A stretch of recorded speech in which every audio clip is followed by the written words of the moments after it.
Shanghai is a symbol of new Chinese power and holds all the records for growth. The Pearl of the Orient is no longer hiding its ambitions to become the New York of the third millennium.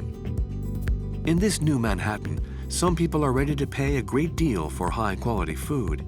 The plants are displayed like works of art, and fresh products are sold like luxury goods. We have to make this a lifestyle product. We're not selling just food. We have Wagyu beef, we have Spanish Iberico ham. Why not? We have vertical vegetables. It is a brand name product. It's a lifestyle product. It's not just feeding food to people to satisfy their hunger, but it's a certain value. Shanghai, Beijing, Shenzhen, Guangzhou, these cities, they have the means to purchase better quality food. So I think these four cities are natural. Dickson Despommier dreamt of a solution for the whole of humanity, but today his vertical farms would serve only a privileged few. But you would never feed 7 billion citizens with luxury products.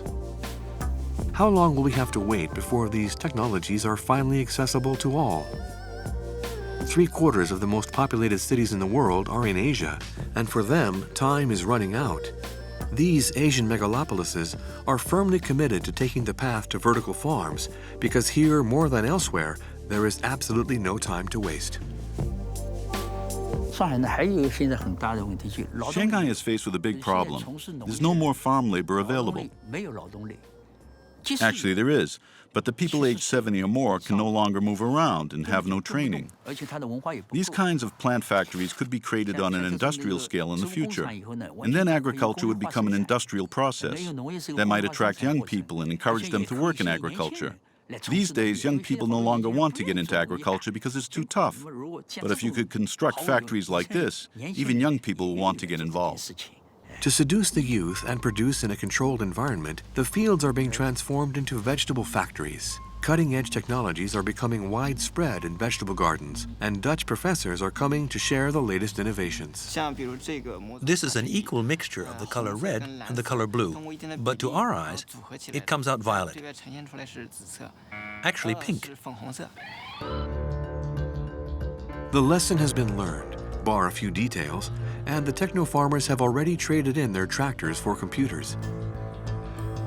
In their agricultural factories, they want to find out as quickly as possible how to mass-produce food, much like how cars and TVs are made.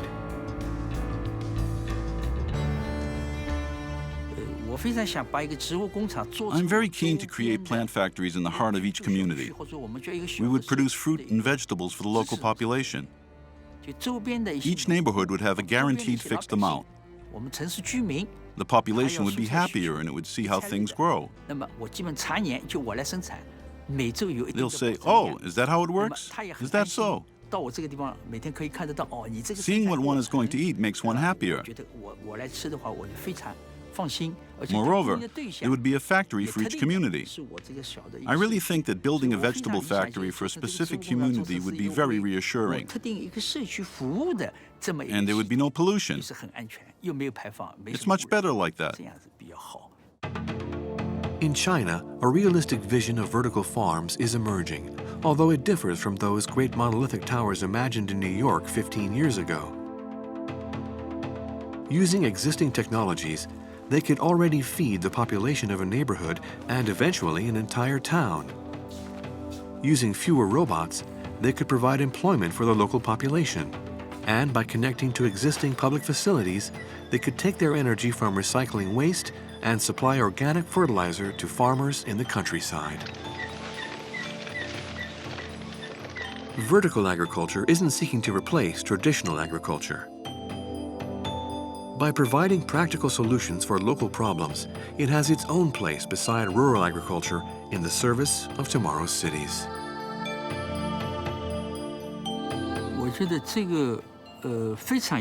I think it has a promising future. While the process is now only in its infancy, it has a big future ahead of it.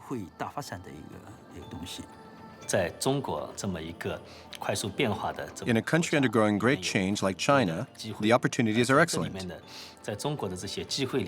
There's a lot of potential for future development in terms of production techniques and sustainable ways that the West, which is the dominant model today, has yet to develop. The vertical farms we imagine today for major Chinese cities aren't just giant greenhouses stuffed with technology. For Tom Boshout, the creator of a sustainable development plan for the city of Shanghai, vertical farms must do more than simply resolve the food issue. They must be part of the invention of a new style of urban life. The towers are just one component of a much, I would say, richer system that embeds itself into the city fabric. In a way, there are flowers that grow out of the soil of the particular area. They are not thought from the outside and dumped on location, but they extract what is necessary for that particular location, and they can have a variety of different uses, and that's what makes it exciting. It's a unique tower for a unique place. The Lilong districts harbor a lot of the rural immigrants that have come from all around China, basically, and they moved into the city. So these people that have very little means, but they are skilled in agricultural production. So if you actually build the facilities which rely on human labor to produce this food, then that's a very strong economical reason to actually produce food using these rural migrants. So this is a skyscraper that is specifically designed to be able to grow a large variety of different food, which then has the economical capability to actually be that food producer for the city at large. And at the same time, filter water, cycle waste, provide employment to local residents. So you basically get a tower that, amongst other things, produces plants, but it does so many more. The ideal conclusion would be that food production, the activity of the population, like the system for waste treatment, would be a complete ecosystem.